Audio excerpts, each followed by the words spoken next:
Hi everyone, welcome to smart commerce and management hub. Smart commerce and management hub లో మనం national income అంటే ఏంటో తెలుసుకుందాం. ఓకేనా? What is national income? అసలు నేషనల్ ఇన్కమ్ అంటే ఏంటి? జాతీయ ఆదాయం. జాతీయ ఆదాయం అంటే ఏంటంటే ఏదైతే మనకి ఒక కంట్రీలో ప్రొడ్యూస్ అయ్యే ఫైనల్ గూడ్స్ అండ్ సర్వీసెస్ ఒక ఇయర్ లో, ఒక సంవత్సరంలో ఒక కంట్రీలో ప్రొడ్యూస్ అయ్యే ఫైనల్ గూడ్స్ అండ్ సర్వీసెస్ యొక్క టోటల్ వాల్యూని నేషనల్ ఇన్కమ్ అంటారు. అప్పుడు మీకు ఒక క్వశ్చన్ రావచ్చు, మ్యామ్ ఒక గూడ్స్ అండ్ సర్వీస్ యొక్క వాల్యూని తెలుసుకోవడం ద్వారా ఒక నేషనల్ ఇన్కమ్ అనేది మనకు ఎలా తెలుస్తుంది అంటే, ఫర్ ఎగ్జాంపుల్ నేను ఒక 200 lakhs ఆఫ్ గూడ్స్ అనేవి ప్రొడ్యూస్ అయ్యాయి అనుకోండి. ఒక 200 lakhs ఆఫ్ గూడ్స్ అనేవి ఒక కంపెనీ తయారు చేస్తుందంటే ఆ 200 lakhs ఆఫ్ గూడ్స్ తయారు చేయడానికి ఫస్ట్ మనకి ఎవరు కావాలి? లేబర్ కావాలి. అవునా? ఆ లేబర్ కి మనం ఏం పే చేస్తాము? వేజెస్ పే చేస్తాం. ఓకే, వేజెస్ పే చేస్తాము. ఆ తర్వాత శాలరీస్ పే చేస్తాము. ఆ తర్వాత కంపెనీస్ కి ప్రాఫిట్స్ వస్తాయి. సో ఇవన్నీ కూడా మనకేంటి? Value of goods and services లో యాడ్ అవుతాయి కదా, అవునా కదా? సో నేషనల్ ఇన్కమ్ ద్వారా ఏంటి అంటే మనకి ఫైనల్ గూడ్స్ అండ్ సర్వీసెస్ అంటే ఫస్ట్ ఒక గూడ్స్ అని, ఇప్పుడు మోర్ గూడ్స్ ఉన్నాయి అనుకోండి అంటే మోర్ జాబ్స్ ఉన్నట్టు. అవునా? మోర్ జాబ్స్ ఉన్నాయి అంటే అర్థం ఏంటి? మోర్ ఇన్కమ్ ఉన్నట్టు. ఓకేనా? అంటే ఎప్పుడైతే ఎక్కువ ఆదాయం ఉందాయో, ఎక్కువ ఆదాయం ఎప్పుడు వస్తుంది? ఎక్కువ జాబ్స్ ఉన్నప్పుడు వస్తాయి. ఎక్కువ జాబ్స్ అనేవి ఎప్పుడు వస్తాయి? ఎక్కువ గూడ్స్ అండ్ ప్రొడ్యూస్ అవుతున్నప్పుడు వస్తాయి. అంటే ఎక్కువ ఆదాయం ఉంది అంటే ఆటోమేటిక్ గా ఎక్కువ గూడ్స్ అండ్ సర్వీసెస్ ప్రొడ్యూస్ అవుతూ ఉంటాయి. ఎందుకని ఆదాయం ఎక్కువ ఉంది ఆ కంట్రీ. ఓకేనా? సో మనకి total value of goods and services national income ని రిప్రజెంట్ చేస్తుంది అన్నమాట. సరే, మీరు అన్నారు గూడ్స్ అండ్ సర్వీసెస్ ప్రొడ్యూస్ చేసిన వాల్యూ తెలుసుకోవడం ద్వారా మనకి జాతీయ ఆదాయం అనేది తెలుస్తుంది. ఎందుకంటే ఒక ఇన్కమ్ ఉంటేనే కదా మనకి గూడ్స్ అండ్ సర్వీసెస్ అనేవి ప్రొడ్యూస్ అవుతాయి అన్నారు. సరే, మరి ఫైనల్ గూడ్స్ ఎందుకు తీసుకోవాలి మ్యామ్? Intermediate goods తీసుకోవచ్చుగా. అంటే ఏంటి? ఫర్ ఎగ్జాంపుల్ నేను ఒక బ్రెడ్ తయారు చేయాలనుకోండి. బ్రెడ్ తయారు చేయాలంటే వీట్ కావాలి. ఆ వీట్ ని మనం ఏం చేస్తాం? వీట్ ఫ్లోర్ గా తయారు చేస్తాం. ఆ వీట్ ఫ్లోర్ కాస్త బ్రెడ్ అవుతుంది. నేను ఫర్ ఎగ్జాంపుల్ వీట్ ని కౌంట్ చేశాను, వీట్ వాల్యూ కౌంట్ చేశాను, వీట్ ఫ్లోర్ యొక్క వాల్యూ కూడా కౌంట్ చేశాను, బ్రెడ్ యొక్క వాల్యూ కూడా కౌంట్ చేశాను అనుకోండి. అప్పుడు ఏమవుతుంది? నేషనల్ ఇన్కమ్ వాల్యూ అనేది తప్పుగా వస్తుంది, డబల్ కౌంటింగ్ అయిపోతుంది. అందుకని మనం ఏం చేస్తామంటే ఫైనల్ గూడ్స్ యొక్క అండ్ సర్వీసెస్ యొక్క వాల్యూని తీసుకుంటాం. ఫైనల్ గూడ్స్ అంటే బ్రెడ్ యొక్క వాల్యూ అనేది తీసుకున్నాను. ఇందులోనే వీట్ వాల్యూ ఉంది, వీట్ ఫ్లోర్ వాల్యూ కూడా ఉంది. అవునా? సో అందుకని ఫైనల్ గూడ్స్ అండ్ సర్వీసెస్ యొక్క వాల్యూ తీసుకోవడం ద్వారా మనకి నేషనల్ ఇన్కమ్ అంటే ఏంటో తెలుస్తుంది అనమాట. ఓకేనా? మన యొక్క జాతీయ ఆదాయం అనేది తెలుస్తుంది. మరి ఎన్ని సంవత్సరాలు తీసుకున్నారంటే ప్రతి ఒక్క సంవత్సరానికి. ఎందుకంటే ఒక్కొక్క సంవత్సరం కొన్ని కోట్ల గూడ్స్, కొన్ని టన్స్ ఆఫ్ గూడ్స్ అనేవి ప్రొడ్యూస్ అవుతాయి కదా. సో అందుకని ఇయర్లీయే కౌంట్ చేసేస్తా ఉంటారు. ఓకేనా?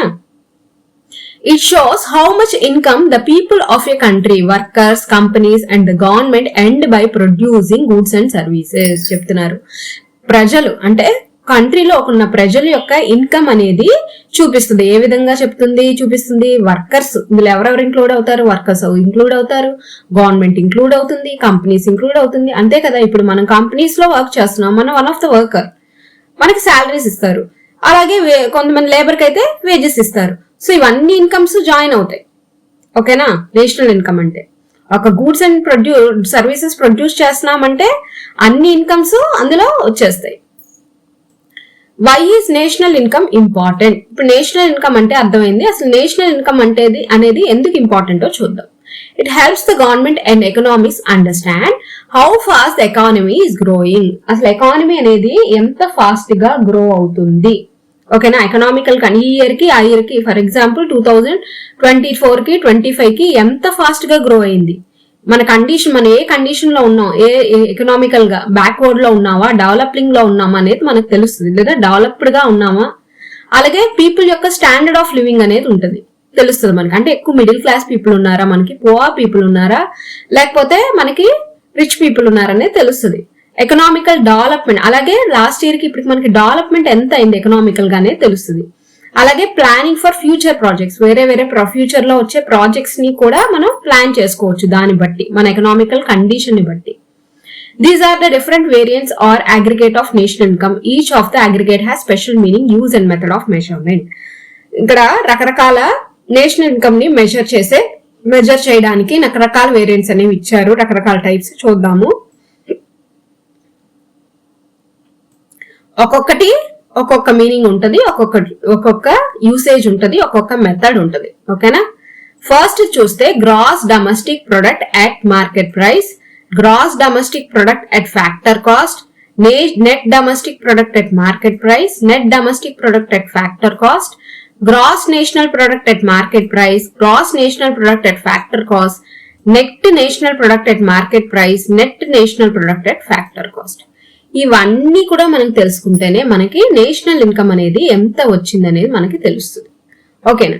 So gross domestic product and at market price ఏంటి, అసలు ఎట్ ఫ్యాక్టర్ కాస్ట్ అంటే ఏంటి, అసలు గ్రాస్ డొమెస్టిక్ ప్రొడక్ట్ అంటే ఏంటో మనం ఇప్పుడు తెలుసుకుందాం.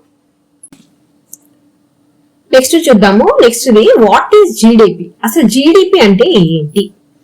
GDP is the total market value of all final goods and services produced within a country's borders during 1 year. ఏం చెప్తున్నాడు?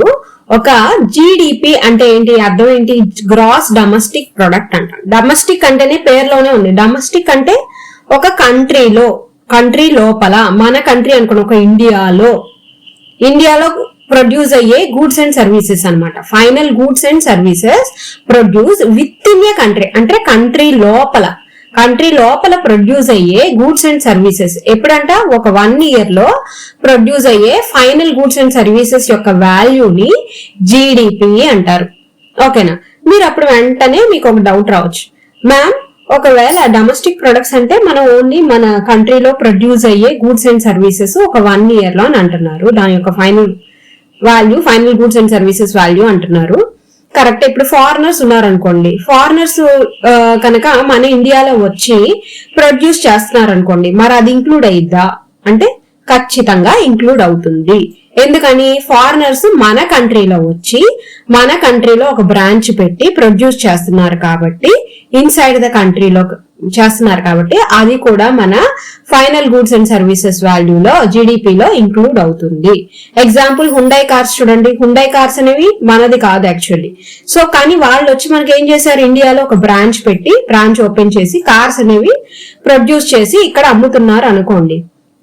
సో ఇమీడియట్ గా ఇక్కడ, లేదా వాళ్ళు ఆ కార్స్ తీసుకొచ్చి ఇక్కడ అమ్ముతున్నారు అనుకోండి, అంటే ఇక్కడ ఫారినర్స్ అనే వాళ్ళు ఒక బ్రాంచ్ పెట్టారు. ఇక్కడ మనకి ఇక్కడ అవుతుంది, కంట్రీ లోపల చేస్తున్నారు కాబట్టి, మన కంట్రీ లోపలే చేస్తున్నారు కాబట్టి ఫారినర్స్, ఖచ్చితంగా అది జీడిపిలో యాడ్ అవుతుంది. It considers only final goods, not intermediary goods. నేను ఆల్రెడీ చెప్పాను, డబుల్ కౌంటింగ్ కోసం ఇంటర్మీడియటరీ గూడ్స్ అనేవి మనం లెక్కలోకి తీసుకోము. ఫైనల్ గూడ్స్ యొక్క వాల్యూ అంటే ఒక గూడ్ అనేది తయారీకి అంటే మార్కెట్ లోకి అమ్మకానికి రెడీగా అవుద్ది కదా, అయినప్పుడు ఉంటది కదా, ఆ ప్రైస్ ని మాత్రమే మనం కన్సిడర్ చేస్తాం. అదే మనకి జీడిపి వాల్యూ అవుతుంది, ఫైనల్ గూడ్స్ అండ్ సర్వీసెస్. ఓకేనా? ఎందుకని డబుల్ కౌంటింగ్ ని అవాయిడ్ చేయడానికి. దీనికి ఎగ్జాంపుల్స్ చూడండి, cars, mobiles, food items, services, ఇవన్నీ కూడా జీడిపిలోకి వస్తాయి. Like teaching, banking, transport etcetera produced with in a India in a year. నేను ఎగ్జాంపుల్ గా మన ఇండియానే ఇచ్చాను, కన్ఫ్యూజ్ అవ్వకుండా ఉంటారని. డొమెస్టిక్ అంటేనే అది మన కంట్రీలో మనకి ఒక సంవత్సరంలో ప్రొడ్యూస్ అయ్యే గూడ్స్ అండ్ సర్వీస్ యొక్క ఫైనల్ గూడ్స్ అండ్ సర్వీస్, ఆ వర్డ్ మాత్రం మర్చిపోకండి, final value of goods and services. ఓకేనా? ఇప్పుడు చూద్దాము GDP at the market price. GDP at market price అంటే ఏంటంటే, ఇప్పుడు ఫర్ ఎగ్జాంపుల్ నేను ఒక బ్రెడ్ తయారు చేసే కంపెనీ అనుకోండి, బ్రెడ్ తయారు చేసేసాను. బ్రెడ్ తయారు చేసినప్పుడు అందులో నేను ఏం చేశాను, అందులో అన్ని వాల్యూస్ కలుస్తాయి. అంటే నా కాస్ట్ ఆఫ్ ప్రొడక్షన్ కలుస్తుంది. ఆ తర్వాత ఏం చేశాను, నా ప్రాఫిట్ అనేది కొంత వేసుకుంటాను. ఎందుకంటే నేను ప్రొడ్యూస్ చేశాను కదా, అప్పుడు వేజెస్ పే చేస్తాను, ఇంట్రెస్ట్ పే చేస్తాను, అలాగే కొంత ప్రాఫిట్ వేసుకుంటాను. ఈ ప్రాఫిట్ అన్ని వేసుకుని ఒక ప్రైస్ అనేది పెట్టాను, దాన్ని సెల్లింగ్ ప్రైస్ అంటాం, తెలుసు కదా. సో దానికి ప్లస్ నేను ట్యాక్సెస్ కూడా, ఆ సెల్లింగ్ ప్రైస్ లో ఏమేమి ఉంటాయి, not only profit but also ఏంటంటే గవర్నమెంట్ మనం ఏమైనా ట్యాక్సెస్ పే చేయాలనుకోండి, పే చేసి ఉంటాం కదా. ఇప్పుడు అక్కడ నుంచి ఇక్కడ తీసుకొచ్చిన జిఎస్టీ, రా మెటీరియల్స్ కి అన్నిటికీ పే చేసి ఉంటాం కదా. సో అది ఇంక్లూడ్ చేస్తాను. అలాగే గవర్నమెంట్ సబ్సిడీస్ ఇస్తుంది కదా, ఇప్పుడు ఓ 100 రూపాయలు పే చేయాలనుకోండి, 100 రూపాయలు అక్కర్లేదైనా నువ్వు ఒక 95 రూపీస్ పే చెయ్యి అని అందనుకోండి, ఆ 5 రూపీస్ మనకి సబ్సిడీ అవుతుంది. ఆ సబ్సిడీని మట్టుకు మనం ఎక్స్క్లూడ్ చేసి మనం ఏం చేస్తామంటే సో మనకి జీడిపి అంటే ఏంటంటే this price includes indirect taxes అంటే జిఎస్టీ, ఎక్సైజ్ డ్యూటీ అన్ని కూడా ప్రైస్ లో ఇంక్లూడ్ అవుతాయి. ప్రాఫిట్ అంటే ఏదైతే మార్కెట్ లో రెడీగా ఒక ప్రైస్ ఉంటుంది కదండి, మనం అమ్మే ప్రైస్, అదే సెల్లింగ్ ప్రైస్ అంటారే, అదే జీడిపి మార్కెట్ ప్రైస్ అంటే. ఓకేనా, మార్కెట్ లో మనం పెట్టే ప్రైస్ అన్నమాట, అమ్మకానికి పెట్టే ప్రైస్. సో ఇందులో ఏమేమి ఇంక్లూడ్ అవుతాయి? ప్రాఫిట్ ఇంక్లూడ్ అవుద్ది, గవర్నమెంట్ ట్యాక్సెస్ ఇంక్లూడ్ అవుతాయి, కాబట్టి కొంత సబ్సిడీస్ ఏమైనా గవర్నమెంట్ ఇస్తే దాన్ని ఎక్స్క్లూడ్ చేస్తాం. అవునా, అదే జీడిపి మార్కెట్ ప్రైస్ అన్నమాట. ఓకేనా, అంటే అందుకని దీన్ని మార్కెట్ సెల్లింగ్ ప్రైస్ అంటారు. మార్కెట్ లో మనకి ఏవైతే సేల్ ప్రైస్ పెట్టామో ఏ గూడ్కి అయితే, ఇప్పుడు ఫర్ ఎగ్జాంపుల్ బిస్కెట్ ప్యాకెట్ ఉందనుకోండి, దాని మీద 12 రూపీస్ అని పెట్టాం.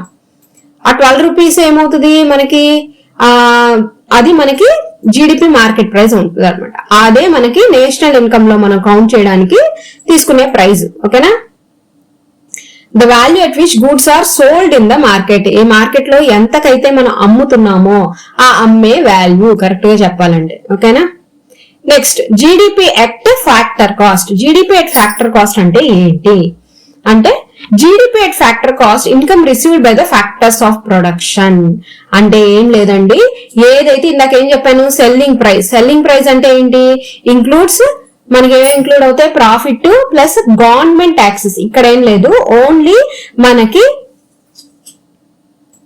గవర్నమెంట్ ట్యాక్సెస్ ని ఎక్స్క్లూడ్ చేసి, అంటే జీడిపి మార్కెట్ ప్రైస్ లో నుంచి మనం ట్యాక్సెస్ ని ఎక్స్క్లూడ్ చేస్తే, అలాగే సబ్సిడీస్ ని యాడ్ చేయాలి, రెండు కలిపి సబ్సిడీస్ ట్యాక్సెస్ రెండు యాడ్ చేసి ఆ వచ్చిన దాన్ని మనం మార్కెట్ ప్రైస్ లోంచి తీసేస్తే అది ఫ్యాక్టర్ కాస్ట్. అంటే ఏంటి, కరెక్ట్ గా మనకి చెప్పాలి అంటే cost of production plus profit అన్నమాట. మన అకౌంటింగ్ పాయింట్ ఆఫ్ వ్యూలో చెప్పాలంటే మనకి ఎంత కాస్ట్ ఆఫ్ ప్రొడక్షన్, ఇప్పుడు వేజెస్ కి, ఇప్పుడు ఒక బిస్కెట్ ప్యాకెట్ తయారు చేయాలి అంటే దానికి ఎంత అవుతుంది అనేది చూస్తాం. ఎలా చూస్తాము, ఎంత మనం తయారు చేయాలి అంటే ఒక లేబర్ ఉంటారు, లేబర్ కి వేజెస్ పెడతాము, అలాగే దాన్ని గోడౌన్ పంపించినందుకు రెంట్ కడతాము, ఆ తర్వాత దానికి ఏదో లోన్ తీసుకుంటే ఇంట్రెస్ట్ పే చేస్తాము. సో ఇవన్నీ కూడా ఇంక్లూడ్ చేసుకుని ఒక కాస్ట్ అనేది ఎంత అయింది మనకి కాస్ట్ అని అర్థం చేసుకుంటాడు ఒక ప్రోడక్ట్ తయారు చేయడానికి. దానికి ఏం చేస్తాడు, కొంత ప్రాఫిట్ అనేది యాడ్ చేసుకుని మనకి ఒక వాల్యూ అనేది ఓకే ఒక 12 రూపీస్ బిస్కెట్ ప్యాకెట్ చిన్నది అని చెప్పి పెడతాడు. అంటే దీంట్లో ఏమైనా గవర్నమెంట్ ట్యాక్సెస్ యాడ్ అయ్యాయా, ఇంకా యాడ్ అవ్వాల. సో ఇది ఫ్యాక్టర్ కాస్ట్, ఎందుకంటే ఫ్యాక్టరీలో మనం నిర్ణయించిన కాస్ట్. ఓకేనా, ఫ్యాక్టర్ కాస్ట్ అంటే ఏంటి, ఫ్యాక్టర్స్ ఆఫ్ ప్రొడక్షన్ అన్ని, ఒక ప్రొడక్షన్ యొక్క ఫ్యాక్టర్స్ ప్రొడ్యూస్ చేయడానికి మనం ఏమేం కారణాలు ఉన్నాయో ఒక ప్రొడక్ట్ చేయడానికి, ఆ కారణాలు అన్ని వాల్యూస్ ఇంక్లూడ్ చేస్తాం దాన్ని, అందుకనే ఫ్యాక్టర్స్ ఆఫ్ ప్రొడక్షన్ అంటారు. అంటే ఏం లేదు, మార్కెట్ ప్రైస్ లో నుంచి ట్యాక్సెస్ సబ్సిడీస్ యాడ్ చేయకపోతే దాన్ని ఏంటంటే జీడిపి అట్ ఫ్యాక్టర్ కాస్ట్ అంటారు. అందుకనే జీడిపి ఫార్ములా చూడండి, C plus I plus G plus X minus M. X అంటే ఏంటి, సి అంటే కన్సంప్షన్ ఎక్స్పెండిచర్, మనం ఎంత కన్జ్యూమ్ చేసాము దాని ఎక్స్పెండిచర్, అలాగే ఇన్వెస్ట్మెంట్, గవర్నమెంట్ మనం కట్టే ప్రైజెస్, ఓకేనా, గవర్నమెంట్ కి మనం కట్టే ట్యాక్సెస్, ప్లస్ ఎక్స్ అంటే ఎక్స్పోర్ట్స్ కూడా మనకి ఇంక్లూడ్ అవుతాయి, మైనస్ ఇంపోర్ట్స్, ఏమైనా మనం రా మెటీరియల్ తెచ్చుకుంటే అది ఎక్స్క్లూడ్ చేస్తాం. సో అందుకని జీడిపి ఫార్ములా ఇదనమాట. నెక్స్ట్ టైప్స్ ఆఫ్ జీడిపి చూడండి. GDP, gross domestic product, can be classified into different types depending on the method of valuation and purpose of measurement. Measurement మనం measurement చేసే purpose ని బట్టి, valuation బట్టి రకరకాల జీడిపిస్ అనేవి ఉన్నాయి అన్నమాట. ఫస్ట్ ఏంటి, nominal GDP. It refers to the total value of goods and services produced in a country during a year measured at the current year prices. Since it uses current prices, it includes the effect of inflation or deflation. అంటే ఏంటంటే current year లో మనకి ఆ goods యొక్క prices ఏంటి. ఇప్పుడు last year ఒక 12 rupees ఉందనుకోండి, కానీ ఏదో జిఎస్టీ లో మార్పు వచ్చింది, 12% ఉన్నది కాస్త 18% చేసేసారు అనుకోండి. ఓకేనా, వీట్ మీద ఏదో, సో ఆటోమేటిక్ గా నేనేం చేస్తాను, 12 రూపీస్ కాస్త నేనేం చేస్తాను 14 రూపీస్ చేస్తాను. ఎందుకంటే వీట్ వాల్యూ పెరిగిపోయింది, గోధుమ కాస్ట్ పెరిగిపోయింది, గోధుమ ద్వారానే కదండి ప్రొడ్యూస్ చేస్తాం మనం బిస్కెట్స్. సో అప్పుడు మనం ఏంటి, కరెంట్ ఇయర్ ప్రైస్ ఏంటి 14 రూపీస్ అయింది. సో ఇది దీంట్లో ఏమేమి ఇంక్లూడ్ అయ్యాయి, ఇన్ఫ్లేషన్ ఇంక్లూడ్ అయింది. అవునా? అంటే ప్రైస్ అంటే రూపీ వాల్యూ అనేది తగ్గింది ఇక్కడ, సో అది ఇంక్లూడ్ అయింది. అలాగే కరెంట్ సిచ్యువేషన్స్, టాక్సెస్ అన్ని ఇంక్లూడ్ అయ్యాయి. సో ఇలా నామినల్ జీడిపి అంటే కరెంట్ ప్రైస్ తీసుకోవడం ద్వారా ఏంటంటే ఎఫెక్ట్ ఆఫ్ ఇన్ఫ్లేషన్, డిఫ్లేషన్ కూడా మనకి తెలుస్తుంది. సో మనం ఏంటంటే కరెంట్ ఇయర్ ప్రైజెస్ తీసుకుని జీడిపిని మెజర్ చేస్తాం, దాన్ని నామినల్ జీడిపి అంటారు. As a result, a rise in nominal GDP may not always indicate the real growth in the production. ఇక్కడ నామినల్ జీడిపి అంటే రియల్ గా మన ప్రొడక్షన్ గ్రో అయిందని కాదు, ఇక్కడ వాల్యూ పెరిగిందంటే కారణాలు, రకరకాల కారణాలు చెప్పాను కదా, ఇప్పుడు ఒక్కొక్కసారి ట్యాక్స్ పెరుగుతుంది అని. సో నామినల్ జీడిపి అంటే ఏంటంటే మనం కరెంట్ ఇయర్ ప్రైజెస్ వాల్యూ తీసుకుంటాం. Total value of goods and services ఏంటి అంటే కరెంట్ ఇయర్ లో ఇప్పుడు 2025 లో దాని ప్రైస్ ఎంతో అది తీసుకుంటాం అనమాట. Next real GDP. Real GDP is the value of goods and services produced in a country during a year measured at constant or base year prices. Base year prices అంటే ఇప్పుడు ఫర్ ఎగ్జాంపుల్ బేస్ ఇయర్ అని ఒక year ఇస్తారు అనమాట. ఆ year ఇప్పుడు 2014 ని base year గా తీసుకుని దాంతో మనం ఇయర్ ని కంపేర్ చేసుకుంటే అన్ని చేస్తారు. ఒక ఇన్ఫ్లేషన్ కానీ మనం ఇన్ఫ్లేషన్ లో చూసాం ఆల్రెడీ బేస్ ఇయర్ అంటే ఏంటి అనేది. సో ఆ బేస్ ఇయర్ యొక్క ప్రైస్ ని బేస్ చేసుకుని మనం జీడిపిని క్యాలిక్యులేట్ చేయడం, దాన్నే రియల్ జీడిపి అంటారు. ఓకేనా? కాన్స్టెంట్ గా అదే ప్రైస్ ని తీసుకుంటాం. This means real GDP removes the effect of price changes. దీని ద్వారా ఏంటంటే మనకి ప్రైస్ చేంజెస్ యొక్క ఎఫెక్ట్ అనేది పడదు. Therefore, real GDP gives a more accurate picture of actual economic growth. Actual గా మనం ఎకనామికల్ గా ఎంత గ్రో అయ్యామనేది మనకి తెలుస్తుంది అనమాట. ఓకేనా? GDP at market price. GDP at market price, GDP at factor cost రెండు చెప్పేశాను కదా. సో ఈ రెండు టైప్స్ కాకుండా nominal GDP, real GDP. Okay,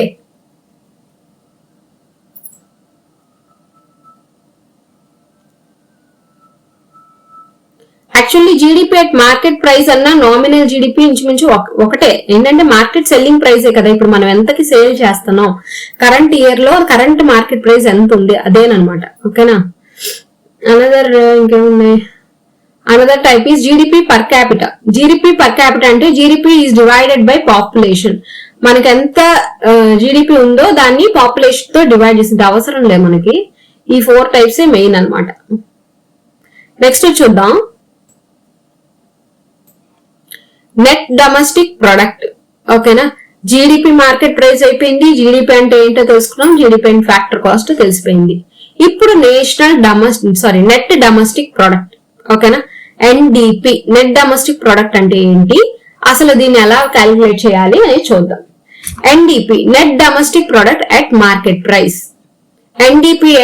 NDP-MP ఇది. ఓకేనా? NDP-MP refers to the net market value of all final goods and services produced during a year within the domestic territory of India. It can be termed as GDP-MP minus depreciation. ఇక్కడ చూడండి, net domestic. Net అంటే ఏంటనే ఏదో minus చేయడం. సామాన్యంగా gross profit ఉంది, net profit అన్నాం అనుకోండి, అందులోంచి ఏదో తీసేస్తాం, నెట్ డిప్రిసియేషన్ ఇవన్నీ తీసేస్తాం. మరి మీ అకౌంటింగ్ స్టూడెంట్స్ అయితే బాగా తెలుస్తుంది. అప్పుడు మనకి నెట్ ప్రాఫిట్ అనేది వస్తుంది. అవునా? నెట్ అని ఎందుకు అన్నాడు? నెట్ అంటే ఏదో మనం సబ్ట్రాక్ట్ చేస్తున్నాం అని అర్థం యాక్చువల్లీ. సో NDP-MP అంటే నేషనల్ డొమెస్టిక్ ప్రొడక్ట్. ఇప్పుడు దాకా జీడిపి చూసాం. జీడిపి అంటే ఏంటి? Gross domestic product. Gross domestic product అంటే ఏంటి? నేను ఆల్రెడీ చెప్పాను, market final value of goods and services ఏదైతే మనకి విత్ ఇన్ వన్ ఇయర్ లో ఆ కంట్రీ లోపల, డొమెస్టిక్ కంట్రీ అంటే మన ఇండియాలో, మన ఇండియన్ బార్డర్ లో మనం ఏమేమి ప్రొడ్యూస్ చేసామో విత్ ఇన్ ద కంట్రీలో ఆ ప్రొడక్ట్స్ అన్ని యొక్క final value, final goods and services value అమ్మా అని చెప్పాను. కానీ ఇందులోంచి మనం గనక డిప్రిషియేషన్ అనేది రిమూవ్ చేస్తే దాన్ని నెట్ డొమెస్టిక్ ప్రొడక్ట్ అంటారు. Net domestic product at market price. Market price అని ఎందుకు అన్నారు? మనం ఏదైతే సెల్లింగ్ ప్రైస్ చేస్తున్నామో, సేల్ ప్రైస్ చేస్తున్నామో ఆ వాల్యూలో నుంచి సేల్ ప్రైస్ అంటాం కదా, సేల్ ప్రైస్ ఆఫ్ అంటే మార్కెట్ కి రెడీగా మార్కెట్ లో ఎంతకు అమ్ముతున్నామో ఆ అమ్మే దాంట్లో నుంచి మనం డిప్రిషియేషన్ అనేది తీసేస్తే వచ్చే వాల్యూని నెట్ డొమెస్టిక్ ప్రొడక్ట్ అంటారు. ఓకే, నెక్స్ట్ చూద్దాము net domestic product at factor cost. ఇది మార్కెట్ ప్రైస్ చెప్పాను. ఇప్పుడు ఫ్యాక్టర్ కాస్ట్ అంటే ఏంటి? సేమ్ అదే, Net domestic product factor cost refers to the net money value of final goods and services produced during a year within the domestic country or territory of a country. It can be termed as GDPMP. అంటే GDPMP ఉంది కదా, అంటే market price ఉంది కదా, అంటే market price లో ఏమేమి ఉంటాయి నేను ఆల్రెడీ చెప్పాను. ఒక గూడ్స్ యొక్క cost of production plus profit plus government taxes minus subsidies. కానీ ఇందులో ఏం చేస్తాం, ఇందులోంచి నెట్ ఇండైరెక్ట్ ట్యాక్సెస్ తీసేస్తాము, డిప్రిషియేషన్ తీస్తాం. ఆల్రెడీ చెప్పాను. ఎన్డిపి అంటేనే మనం గుర్తుంచుకోండి ఏం లేదు, జీడిపి ఎంపీలోంచి డిప్రిషియేషన్ తీసేయడమే. ఇప్పుడు ఈ డిప్రిషియేషనే కాకుండా ట్యాక్సెస్ కూడా తీసేసాం అనుకోండి, అప్పుడు దాన్ని ఫ్యాక్టర్ కాస్ట్ అంటారు. సేమ్ జీడిపి ఫ్యాక్టర్ కాస్ట్ లాగానే, కాకపోతే డిప్రిషియేషన్ కూడా అడిషనల్ గా మనం తీసేస్తాం, అంతే తేడా. ఏం కన్ఫ్యూజ్ అవ్వకండి, ఓకేనా. నెక్స్ట్ ఇది gross national product. Gross national product అంటే ఏంటి? GNP measures the total value of all final goods and services produced by the nationals of a country in 1 year. ఇది మాత్రం బాగా గుర్తుంచుకోండి. ఎవరైతే మన ఇండియన్ సిటిజన్స్ వాళ్ళు ప్రొడ్యూస్ చేసే, ఇది ఒక మెథడ్, ఇది కూడా వన్ ఆఫ్ ద మెథడ్ అన్నమాట నేషనల్ ఇన్కమ్ ని క్యాలిక్యులేట్ చేయడంలో. ఇదేంటంటే మనం ఏవైతే గూడ్స్ అండ్ సర్వీసెస్ ని ప్రొడ్యూస్ చేస్తున్నామో ఫైనల్ గా, ఓకేనా, final goods and services value తీసుకుంటున్నామో ఆ వాల్యూ ఎవరు ప్రొడ్యూస్ చేయాలి? ఇక్కడ అందరూ ఇందాక ఫారినర్స్ ప్రొడ్యూస్ చేసింది తీసేసుకున్నాము జీడిపిలో, సిటిజన్స్ మన ఇండియన్ సిటిజన్స్ ప్రొడ్యూస్ చేసింది తీసుకున్నాం. కానీ ఇక్కడ అలా కాదు, ఓన్లీ మన ఇండియన్ సిటిజన్స్ అయితేనే, మన నేషనల్షిప్ ఉన్న వాళ్ళు ఎవరైతే ప్రొడ్యూస్ చేస్తున్నారో వాళ్ళు ప్రొడ్యూస్ చేసే గూడ్స్ అండ్ సర్వీసెస్ యొక్క ఫైనల్ వాల్యూని, total value of final goods and services ని తీసుకుంటాం. It excludes income earned by foreigners in India. ఏదైతే ఇండియాలో మనకి ఫారినర్స్ ఎర్న్ చేస్తున్నారో, income earned by the foreigners, ఎవరైతే ఫారినర్స్ మన ఇండియాలో ప్రొడ్యూస్ చేస్తూ ఎర్న్ చేస్తున్నారో ఆ ఇన్కమ్ ని మనం ఇంక్లూడ్ చెయ్యము, ఓకేనా, ఇంక్లూడ్ చెయ్యము. ఓన్లీ మన ఇండియన్ అబ్రాడ్, అంటే ఎవరైతే Indians, it includes income earned by Indians abroad లో కూడా. ఇది ఈ పాయింట్ మర్చిపోయింది చూడండి. సరే మ్యామ్, మీరు అడగచ్చు నేషనలిస్ట్ అంటే ఇప్పుడు ఓన్లీ మన ఇండియన్స్ ఇక్కడే ప్రొడ్యూస్ చేస్తున్నారు, ఇప్పుడు ఇండియా బార్డర్ ఇక్కడ, అందుకే నేను చెప్పలేదు చూడండి. జిఎన్పి అంటే ఏంటంటే ఇండియన్ బార్డర్ లో ప్రొడ్యూస్ చేసేదా అని చెప్పలా నేను. ఇండియన్స్ ఇప్పుడు వెళ్ళి ఫారెన్ లో కంపెనీ స్టార్ట్ చేశాడు, ఫారెన్ లో కంపెనీ స్టార్ట్ చేసి అక్కడ ప్రొడ్యూస్ చేస్తున్నాడు అనుకోండి, అది కూడా ఇక్కడ ఇంక్లూడ్ అవుతుంది. అందుకే గ్రాస్ నేషనల్ ప్రొడక్ట్ అన్నారు, గ్రాస్ డొమెస్టిక్ ప్రొడక్ట్ అనలా. నేషనల్ అంటే కంట్రీ దాటిపోయి, ఓకేనా, మన కంట్రీలోనే కాకుండా వేరే కంట్రీస్ లో. ఇప్పుడు నాకు ఒక కంపెనీ ఉందనుకోండి, ఎక్స్ అనే కంపెనీ, ఆ కంపెనీ నేను బాగా ప్రొడ్యూస్ చేశాను, నాకు ఇక్కడ బాగా లాభాలు వచ్చాయి. వెంటనే ఏం చేశాను, ఫారెన్ లో ఒక బ్రాంచ్ పెట్టాను, ఓకేనా, ఆ ఎక్స్ కంపెనీ బ్రాంచ్ ఇంకోటి పెట్టాను అనుకోండి. నేను ఇండియన్ ని, అప్పుడు అంటే అబ్రాడ్ లో నేను పెట్టాను, ఆ వాల్యూ కూడా ఇక్కడ జిఎన్పి లో ఇంక్లూడ్ అవుతుంది. నువ్వు ఇండియన్ అయితే చాలు, నువ్వు ఏవైతే గూడ్స్ ప్రొడ్యూస్ చేస్తున్నావో దాని యొక్క final goods and services value అనేది ఇక్కడ మనకి జిఎన్పి లో ఇంక్లూడ్ అవుతుంది. మరి అప్పుడు నేనేం చెప్పాను, మరి ఫారినర్స్ అయితే ఇంక్లూడ్ అవ్వదు. ఫారినర్స్ మన ఇండియాలో వచ్చి బ్రాంచ్ పెట్టుకుని ఇన్కమ్ ఎర్న్ చేస్తున్నా ఇది ఎక్స్క్లూడ్ అవుతుంది, ఇందులో మనం తీసుకోము, జిఎన్పిలో తీసుకోము, ఓకేనా, క్లారిటీ. నెక్స్ట్ ఇది GNP at market price. Okay na? GNP at market price means GNP at market price is the total value of the goods and services produced by the nationals of a country valued at market price. ఏం లేదు, GNP market price అంటే market price value తీసుకుంటాం, value of goods and services ఏం తీసుకుంటాం, taxes with taxes, selling price value. ఇదే ఎప్పుడు గుర్తుంచుకోండి, cost of production plus profit plus taxes, subsidies exclude చేస్తాం, ఆ వాల్యూ తీసుకుంటాం. వాల్యూ ఏంటి అంటే అది. నెక్స్ట్ ఇది జిఎన్పి ఫ్యాక్టర్ కాస్ట్ అంటే నేను చెప్పాను కదా, వేజెస్, రెంట్, ఇంట్రెస్ట్, ప్రాఫిట్, ఏం లేదు, మొత్తం టోటల్ ఓవరాల్ వాల్యూ నుంచి టాక్సెస్ ని ఎక్స్క్లూడ్ చేస్తాం.